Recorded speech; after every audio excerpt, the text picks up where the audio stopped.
চিলাপাতার সংরক্ষিত জঙ্গলে অবৈধভাবে তৈরি টুরিস্ট লজ ভেঙে গুড়িয়ে দিল জলদাপাড়া বন দপ্তর। শুক্রবার সকালে আলিপুরদুয়ার ১ নং ব্লক চিলাপাতার জঙ্গলে অবস্থিত একটি অবৈধ টুরিস্ট লজ বুলডোজার দিয়ে ভেঙে গুড়িয়ে দেয় বন দপ্তরের আধিকারিকরা। জানা গেছে, দীর্ঘদিন ধরে ওই অবৈধ নির্মাণ হওয়া টুরিস্ট লজের মালিককে বন দপ্তরের জমি জবরদখলের বিষয়ে সতর্ক করে জলদাপাড়া অভয়ারণ্যের বনকর্মীরা। বন দপ্তরের সেই নির্দেশ উপেক্ষা করেই জোর জবরদস্তি সংরক্ষিত বনাঞ্চল এলাকায় সরকারি জমি দখল করে ওই অবৈধ টুরিস্ট লজ নির্মাণ করেছিলেন এলাকার এক ব্যক্তি।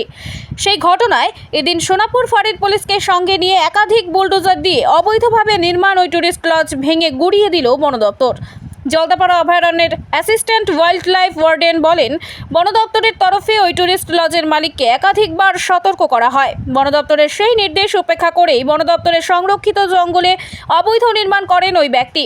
ফলে বন্যপ্রাণীদের জীবনযাত্রায় ব্যাঘাত ঘটবে। সেই ঘটনায় এদিন বন দপ্তরের তরফে ওই অবৈধ নির্মাণ করা টুরিস্ট লজটি ভেঙে গুড়িয়ে দেওয়া হয়। অ্যাকচুয়ালি আমরা যে এই মুহূর্তে যে জায়গাটায় দাঁড়িয়ে রয়েছি, এটা বানিয়া 5 কম্পার্টমেন্ট। এটা চিলাপাতা রেঞ্জের আন্ডারে আছে। এটা রিজার্ভ ফরেস্ট এরিয়া। তা এখানে যে কনস্ট্রাকশনটা হয়েছিল, এটা পুরোপুরি ফরেস্টের জমিতে।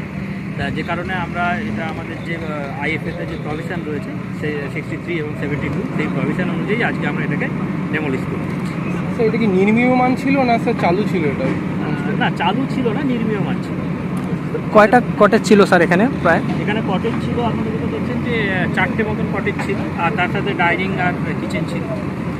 যেটা আমাদের ফরেস্ট রিসেন্ট সার্ভে হয়, এবং সেই সার্ভের পরে দেখা যায় যে আমরা এই মানে পুরো লজের প্রায় সিংহভাগ, মানে অলমোস্ট 99% এরিয়া আমাদের বানিয়া 5 কম্পার্টমেন্ট রিজার্ভ ফরেস্টের ভেতর। তো যে কারণে তারপরে আমরা যা আমাদের আইনানুগ ব্যবস্থা নিই, এবং এটা আজকে আমরা ডিসমেন্টেল করে দিচ্ছি। আমাদের সাথে ল্যান্ড ডিপার্টমেন্টও রয়েছে, এবং ওনাদেরও জমি রয়েছে এখানে কিছুটা। যারা তৈরি করেছিল তারা কি স্থানীয় না বাইরের? যতটুকু আমরা জানিছি যে বাইরের, এখানকার স্থানীয় নয়। স্যার, এরকম অভিযান আর কোথাও চলবে নাকি স্যার? আরও কিছু চিহ্নিত এই মুহূর্তে তো আমাদের আগে সার্ভে করে নিতে হবে, ল্যান্ড সার্ভেটা আগে করতে হবে, করে আমাদের নিশ্চিত হতে হবে যে এটা আমাদের ফরেস্ট ল্যান্ড, এবং এখানে যে কনস্ট্রাকশন যদি হয়ে থাকে তাহলে সেটা ইলিগাল। এখন ব্যাপার হলো,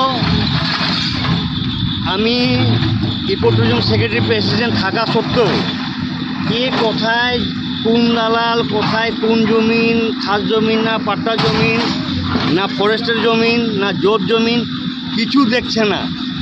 আসছে জমিন দেখছে, এটা হারামের পয়সা মনে আসছে, জমিন কিনতেছে, রিসোর্ট বানাচ্ছে।